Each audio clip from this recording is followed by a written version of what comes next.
We start off with the latest on the apparent sinkhole downtown at Marine Corps Drive in Hagatna. The problem has caused road closures, and police are rerouting traffic. They've been doing so since about 5:15 this morning. Our Nick Delgado is standing by at the scene. There he is. Already, you can see from just the nature of it, water coming up. Nick has been down there for some time. Nick, what can you tell us about the very latest? Jason, GovGuam officials have been working throughout the morning just to find out the answer to that question. When will this all be fixed? DPW telling me earlier today it could be an all-day job. I want to give you a look at the scene here behind me. Things unfolding for the past 8 hours since report of this major water line break. We are between Willows Club and Padre Paloma Park in Hagatna here.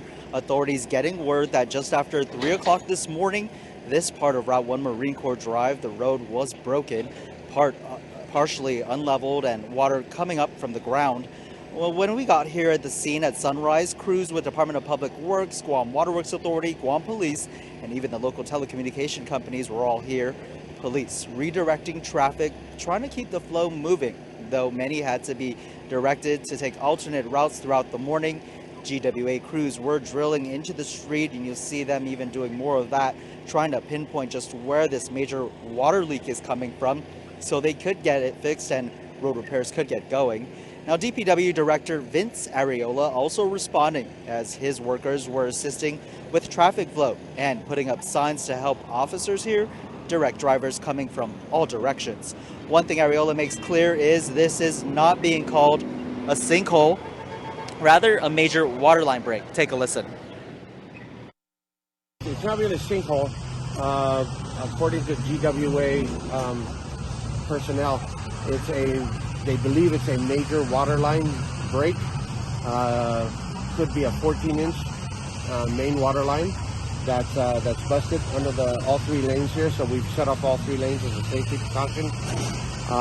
They have to get clearances from the telecom companies and probably GPA. So they're waiting for clearances before they excavate. So right now, all traffic northbound in this area has been closed. We're going to try to open up one lane, a southbound lane for emergency vehicles to pass through northbound.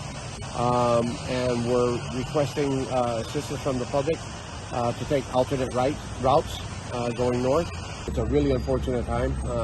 At least the only good thing that it happened in the wee hours of the morning, so we had time to set up and work on the traffic flow.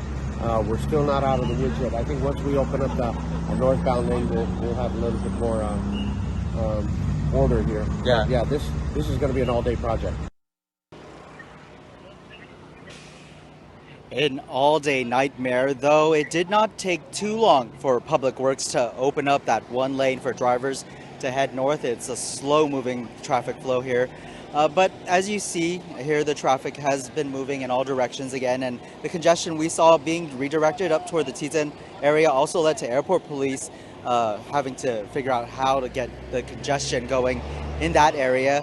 Now back here, crews are making the necessary repairs, and we're still trying to pinpoint, of course, what is the source of this water line break, but we will have more, of course, for you on KUAM.com. For now, we'll send it back to you in the studio, Jace.